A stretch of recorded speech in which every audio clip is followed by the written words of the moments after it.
दोस्तों welcome back to channel. I hope आप सब लोग अच्छे होंगे, स्वस्थ होंगे। तो आज के इस वीडियो में आप लोगों के लिए एक नया Q&A सेशन लेके आया हूं, जिसमें आपके कुछ इंपॉर्टेंट क्वेश्चंस को मैंने शामिल किया है और उन सब का चलिए स्टार्ट करते हैं जवाब देना वन बाय वन।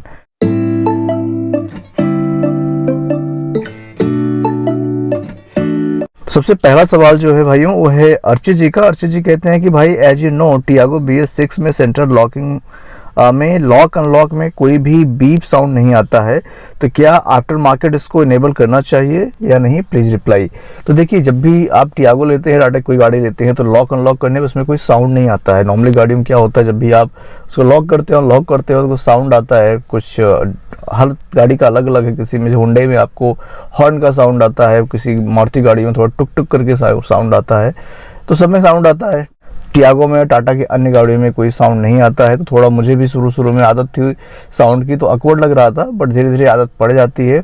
तो जैसा आपका सवाल है कि इसको लगवाना चाहिए, इनेबल करना चाहिए कि नहीं करना चाहिए, तो मेरे हिसाब से इसको इनेबल करने की कोई ज़रूरत नहीं है। बाय डिफ़ॉल्ट टाटा में तो इनेबल होगा नहीं, बाहर से आपको कुछ लगवाना पड़ेगा। आई डोंट थिंक जरूरी है। अगर आपको बहुत ज़्यादा शौक है तो करवा सकते हैं, पॉसिबल है, आफ्टर मार्केट हो जाएगा। दोस्तों बढ़ते हैं अगले सवाल की तरफ। अगला सवाल है सूरज जी का। सूरज जी लिखते हैं कि हेलो सर, मेरी एक प्रॉब्लम है। मेरे पास Tata Tiago XZ second top model है, उसमें रियर कैमरा नहीं लग रहा है, कैसे लगाएं, प्लीज़ हेल्प मी।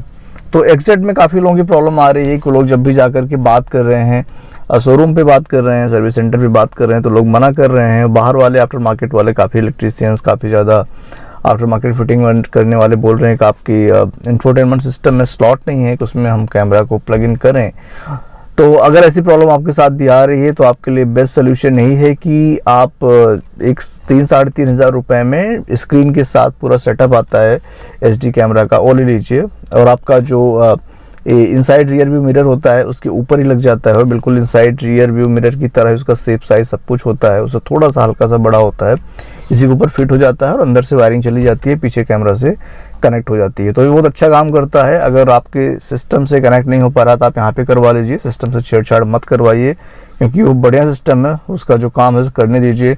स्क्रीन बाहर से आराम से लग जाएगी, ज़्यादा खर्चा भी नहीं है, तो आई थिंक आपके लिए बेटर ऑप्शन रहेगा। दोस्तों बढ़ते हैं अगले सवाल की तरफ। अगला सवाल है डॉक्टर विनोद कौशिक जी का। डॉक्टर साहब लिखते हैं कि booked XZ plus in 7.3 lakh, midnight plum colour, delivery expected in 2 days, please suggest is it good decision और not, running 1200 kilometers approximately in a month, only one driver driving mostly, please reply in time, write about the unique color, is it easy to maintain or not।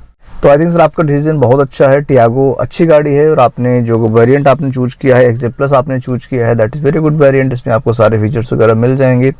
इस budget में काफ़ी सारे features के साथ काफ़ी बढ़िया गाड़ी आप ले रहे हो, इसमें कोई डाउट की बात नहीं है। आप एक बढ़िया गाड़ी पे जा रहे हो। मैं भी टियागो XZ प्लस में बैठा हूँ, करीब 1 साल से चला रहा हूँ, तो मतलब आपको कह सकता हूँ, बिल्कुल कॉन्फिडेंटली कह सकता हूँ गाड़ी अच्छी है, कोई पंगे की बात उसमें नहीं है। दूसरा, कलर के बारे में आपने बोला कि आपने मिडनाइट प्लम कलर चूज किया है, जो कि एक डार्क कलर है। तो डार्क कलर्स का एक प्रॉब्लम होता है, क्योंकि मेरा भी डार्क कलर ही है, मेरा ग्रे कलर है। तो डेटोना ग्रे और मिडनाइट प्लम जैसे इस तरह के जो कलर्स होते हैं, डार्क कलर्स होते हैं, उनका पंगा ही होता है कि बहुत ज़्यादा इस पर डस्ट दिखने लगती है। जरा सा भी अगर डस्ट पड़ती है बहुत ज़्यादा इस पर दिखना शुरू हो जाती है। लेकिन अगर आप सिटी में रहते हैं तो सिटी एरिया में ज़्यादा कोई प्रॉब्लम नहीं आती है, आप आराम से इसको मेंटेन कर सकते हैं। बस थोड़ा सा आपको क्या करना पड़ेगा कि डेली बेसिस पे इसको हाथ लगाना पड़ेगा। अगर आपके घर कार साफ़ करने वाला आता है तो बहुत अच्छी बात है, आप उससे डेली अगर आप कार साफ़ करवाते हो तो आपको कोई विशेष दिक्कत नहीं आएगी। हाँ, अगर आपको गाड़ी खुद साफ़ करनी पड़ती है तो डेली अगर उस पर एक बार आप थोड़ा सा हाथ लगा देंगे तो आपकी गाड़ी बिल्कुल साफ़ रहेगी। फ़र्क सिर्फ यही है कि थोड़ा सा इस पर डस्ट ज़्यादा दिखता है, बाकी लुक्स डेफिनेटली काफ़ी अच्छे आते हैं डार्क कलर्स के। जो आपने कलर चूज़ किया है उसका लुक्स भी काफ़ी अच्छा आता है, और जो मेरे पास गाड़ी है मुझे भी काफ़ी अच्छी लगती है। मेंटेन थोड़ा सा ज़्यादा करना पड़ेगा, लेकिन हो जाएगी, बहुत ज़्यादा प्रॉब्लम नहीं आएगी। तो आई थिंक बढ़िया डिसीजन है और आपको बहुत सारा all the best and congratulation in advance. दोस्तों बढ़ते हैं अगले सवाल की तरफ। अगला सवाल है ईशान चड्ढा जी का। लिखते हैं कि I bought new Tiago XT, I got 12-13 mileage in city and 25 to 26 on highway, is it okay और योर कार गिविंग मोर। तो ईशान जी आप बिल्कुल सही माइलेज पा रहे हैं। एक्चुअली माइलेज मुझे भी इतना ही मिल रहा है, और माइलेज जैसे मैंने बताया कि ड्राइविंग हैबिट पे काफ़ी ज़्यादा डिपेंड करता है। मेरे कुछ भाई लोग हैं जो काफ़ी अच्छा माइलेज भी निकाल लेते हैं, कुछ का माइलेज इतना भी नहीं निकल पाता है। लेकिन जो आप माइलेज पा रहे हैं, आई कैन से कि आप सही माइलेज आपको मिल रहा है। टियागो इतना ही माइलेज देती है। सिटी में मेरी भी, अगर मैं ऐसे नॉर्मल सिटी में चलता हूँ, नॉर्मल ट्रैफिक में चलता हूँ, तो 12 से 13 का ही माइलेज निकल के आता है। हाईवे पे मेरा 22-23 का माइलेज निकल के आता है। हालांकि आपको ज़्यादा अच्छा माइलेज मिल रहा है, तो दैट इज़ गुड। तो आपका जो भी माइलेज गाड़ी दे रही है, आई थिंक बिल्कुल परफेक्ट है, और इतना ही माइलेज मोस्टली टियागो से निकलता है। ईशान चड्ढा जी का ही अगला भी सवाल है, वो लिखते हैं कि DRL लगाने चाहिए या नहीं। तो ईशान जी DRL आप लगा सकते हैं। तो DRL देखिए दो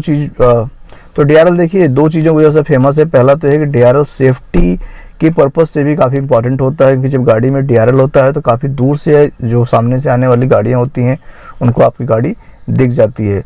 और दूसरी बात ये होती है कि DRL लगवाने से गाड़ी का लुक भी काफ़ी इन्हेंस हो जाता है। आजकल काफ़ी ट्रेंडिंग है DRL, तो दोनों ही पर्पज़ से DRL अच्छा है। अगर आप DRL लगवाना चाहें तो DRL डेफिनेटली लगवा सकते हैं, कोई दिक्कत की बात नहीं है।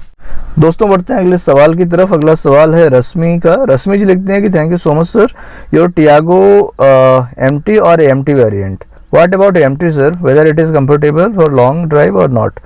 तो रश्मि जी, मेरी जो टियागो है that is manual transmission, that is MT।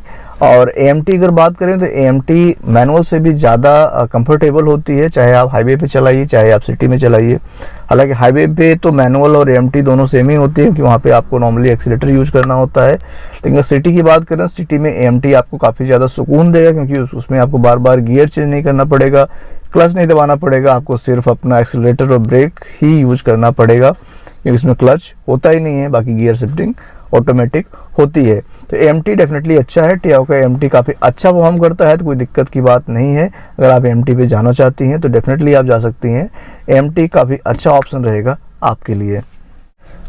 अगला सवाल है सौरभ गुप्ता जी से। सौरभ गुप्ता जी लिखते हैं कि hi bro, I just planning to buy a car between 7 to 8.5 lakh, could you suggest me which is best for 5 person, Altroz, EXT और Kiger RXT, Honda Amaze, Tata Punch. तो देखिए सर, इसमें मेरा प्रेफरेंस टाटा की तरफ थोड़ा सा ज़्यादा रहता है, क्योंकि टाटा की सेफ्टी रेटिंग काफ़ी अच्छी है, और टाटा की गाड़ियाँ जो हैं थोड़ा वैल्यू फॉर मनी है। मतलब आपको सेम पैसे में ज़्यादा फीचर्स मिल जाते हैं, तो मुझे ज़्यादा प्रैक्टिकल थोड़ा सा लगती हैं आज के सिनेरियो में। तो मेरे हिसाब से अगर आप एक हैचबैक देख रहे हैं तो आपके लिए अल्ट्रोज भी एक अच्छा ऑप्शन है। लेकिन अगर आप थोड़ा सा SUV वाली डिज़ाइन आपको पसंद है तो आप टाटा पंच भी आ सकते हैं। दोनों गाड़ियाँ बेहतर हैं, अपने प्रेफरेंस के हिसाब से आप दोनों में से कोई एक चूज कर लीजिए। अल्ट्रोज का प्रॉब्लम सिर्फ यही है, ग्राउंड क्लियरेंस कम है। तो अगर आपके रास्ते जहाँ पे आप चलने वाले हैं थोड़ा सा आपको लगता है कहीं यहाँ वो ख़राब मिलेगा, तो आप टाटा पंच पे चले जाइए। अदरवाइज टाटा अल्ट्रोज भी अच्छी है, टाटा पंच भी अच्छी है, दोनों में से कोई भी आप चूज कर लीजिए, आपके लिए बढ़िया रहेगा। तो दोस्तों इसी के साथ एंड कर लेते हैं आज का वीडियो। उम्मीद करता हूँ वीडियो आपको अच्छा लगा होगा। अगर वीडियो आपको अच्छा लगा है तो वीडियो को लाइक कर दीजिएगा, अपने यार दोस्तों के साथ शेयर कीजिए इसको। चैनल पे अगर आप नए हैं तो सब्सक्राइब कर दीजिए, बेल आइकन भी आप प्रेस कर दीजिए, ताकि मेरे आने वाले वीडियोस का नोटिफिकेशन आपको मिलता रहे। तो जल्दी मिलते हैं किसी नए और इंटरेस्टिंग वीडियो के साथ। तक के लिए अपना ख्याल रखिए, अपने घर परिवार का ख्याल रखिए। जय हिंद, जय भारत।